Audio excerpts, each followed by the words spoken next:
In this designer class lesson, we are going to challenge you to make nails.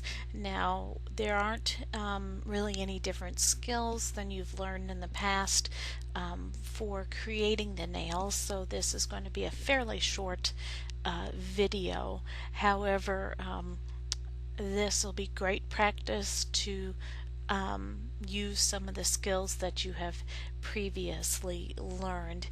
Here are the nails which I made, and if you think about nails, they come in the nail head where you're looking down on the paper as if you have got that nail all the way nailed in. You may want to make some so you can see the side view where it looks like it is being nailed into the paper, and that is the kind I made here. You may want nails that are laying down sideways. You could make that type of nail. I didn't make that type. So basically, think outside the box. Maybe angle your side view nail a different way than I angled mine. How can you make yours unique and different from my nail? And I can tell you I worked way too many hours making these nails, and I'm not really that excited about them. The time though that I spent on these nails was in the full version of Photoshop, where I was making my own layer styles. These are my own layer styles on these nails. I made the nails with this metal texture of mine. You may have seen it before. I took a picture of the side of some metal thing in somebody's yard one time when I was staying at their house, and converted it to black and white, and I use this texture all the time now for various things. But basically what we're going to do, of course you can see this is just a circle, and what you do to make it unique is going to be your shadows and your shaping. I actually went in and reshaped this using the control key, and you can even reshape it using the smudge tool, which is right here. If you wanted to push in the sides a little bit, you could do that. Almost looks like a little rock, doesn't it? You know, your layer style on top would make or break it. Wouldn't make it look so much like a little rock as mine, but that is where your creativity is going to come in. To make this one here, we utilized the rectangular tool. I'm going to make a new layer. So I had the rectangular tool, shape tool first, and then I went to the ellipse tool and I chose add, and I added a round area. Of course, then I had to go down to the shape selection tool, as we've learned recently, and move this around and resize it. And you want to zoom really far in, because this is important to get that exactly lined up, and then you can look at it when you come out to see if it works. I then tilted it. Whoops.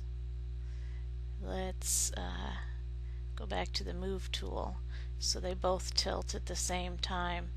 Let me see if I can get this next to here. You can see now that the bottoms are similar, and then I actually put this on a different shape layer And so I got the elliptical tool again, a new layer, and drew that circle. But what I did with the circle was to spend a long time reshaping it so that if you go in here, Control T, you can do skew and bring this down. I spent a long time just reshaping it, and I can't tell you how I did it. I think I was using the perspective a lot. You can hold down your control key and resize the corners here. I do believe I made this side, if you'll notice, thinner than the other side because of the way it was slanting. But basically, let me change the color of that a bit so you can see that it's a different shape. Whoops. Where'd you go? There you are. And basically after that, I just kept resizing and repositioning. I can't tell you how many times because I wanted it to be perfect.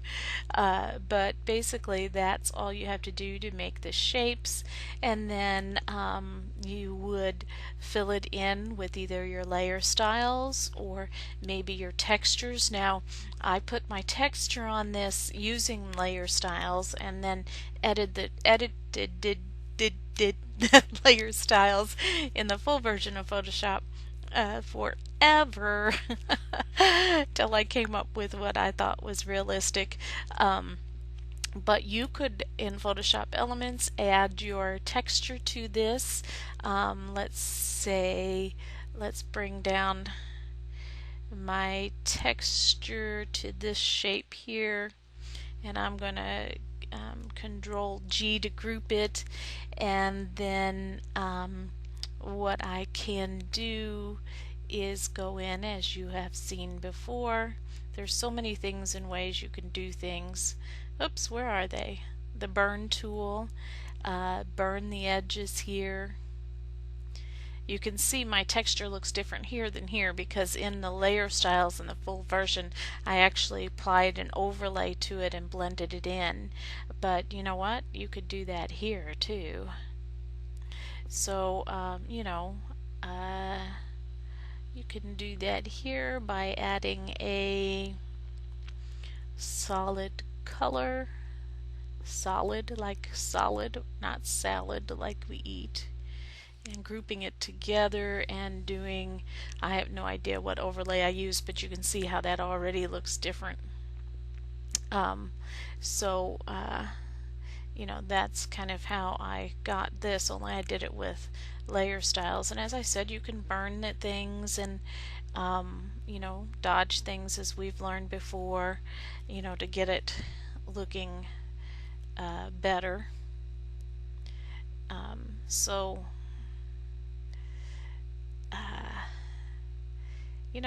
See, it's already starting to take shape. And then the other thing that I did was down here at the bottom, you're going to see I added this layer here. It looks pretty ugly there, but I added it as the drop shadow so it looks like it's going into the paper. And we learned how to do this in the Staples lesson, so go back to the Staples lesson and review that if you don't remember how.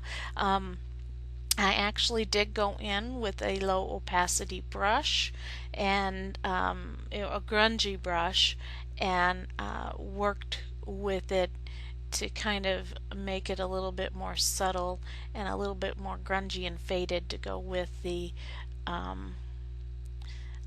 you can see here where my layer style has a flaw in it because of where it was repeating, but I did fix that in the final version. I think that there's another one up here. You can see it happened up here in the top of the nail too, but if you look at my downloaded version you can see I fixed that. Always zoom in close because you can't see that very well from a distance, but you can when you zoom in. So that is basically all that you do to make the nail, and it's just a lot of taking your time and really putting a lot of effort into the nail. You can make it skinnier, larger, you can lay it on its side, you can do the nail head, um, you can make the nail head look like it's been hammered on. I don't know. You come up with things to do that are creative for you. And I don't know what blending mode. Ooh, there, see? I don't know which blending mode I used in the layer styles. But look at all the different versions I'm coming up with already to make changes. So let's see what you can do to make nails and make yours different and more creative than mine. Maybe you would want to tip this further back. There's an idea. Like, nah, what is that keyboard shortcut for perspective? Oh, not perspective that way. Yeah, maybe you would want to make it short like this. So it looks like it's, um, well, unless I decorated it right, you couldn't really tell. But to make it look more like it's flatter, like it's been squished down on the paper. I'm just kind of trying to come up with ideas. So, hey, uh, I look forward to seeing what you can do with this.